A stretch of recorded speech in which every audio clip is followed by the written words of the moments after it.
Саламатсыңарбы окуучулар? Кыргыз тили сабагын улантабыз. Баарыбыз китеп дептерлерибизди алып, китебибиздин 34 бетин ачып, ыңгайлуу отуруп, сабакка жакшылап көңүл бурабыз. Бүгүн 9 айынын 12-си, бүгүнкү сабагыбыздын темасы күз мезгили, ал эми грамматикалык темасы этиштин терс формасы ба мүчөсү. Алгач мен силерге күз мезгили тууралуу текст менен тааныштырайын. Күз мезгили. Мына күз да келди. Жалбырактар саргайып түшө баштады. Жерде кургак жалбырактар жатат. Күн да салкын болуп калды. Асманда булуттар. Канаттуулар жылуу жактарга учуп кетип жатышат. Айылда жумуш көп. Дем алыш күндөрү калык байкеме жардам беребиз. Жашылчаларды жыйнайбыз, жемиштерди үзөбүз.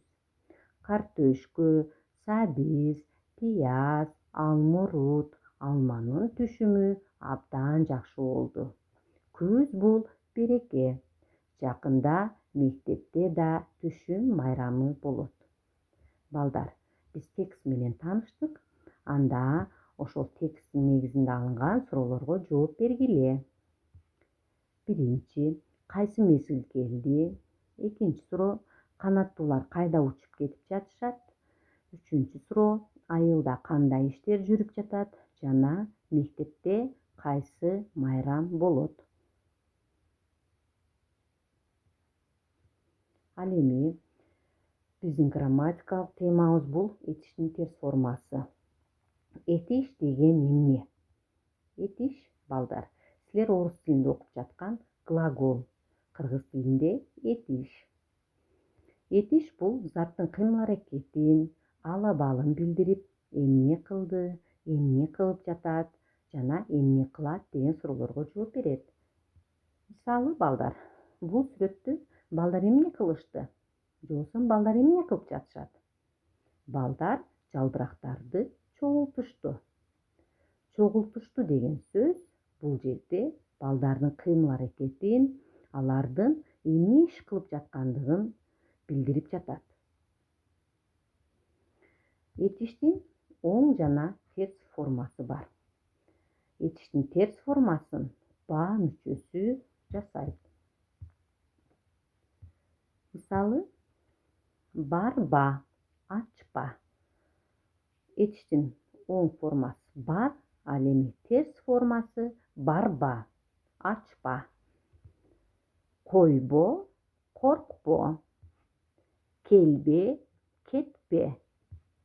Бөлбө, күтпө. Китебибиздин 34 бетиндеги 3 көнүгүүгө көңүл бурабыз. Мында сөз айкаштарын окугула, этиштин терс формасын жасагыла. Алманы үзөбүз. Ал эми этиштин терс формасында алманы үзбөйбүз. Калган сөз айкаштарды дагы ушундай тартипте этиштин терс формасын жасап, дептерлерибизге жазабыз. Андан соң китебибиздин 35 беттеги 6 көнүгүү. Берилген сөз айкаштарды туура туташтырып, сүйлөмдөрдү түзөбүз. Мисалы, жалбырактар саргайып, жерге түшүп жатат. Балдар, бүгүнкү сабак тууралуу күз мезгили жана этиштин терс формасы боюнча силерге түшүнүктүү болгон болсо, анда көнүгүүлөрдү аткарууга өтөлү. Дептерибизге 3 жана 6 көнүгүүнү жазабыз. Ушуну менен кыргыз тили сабагыбыз соңуна чыкты.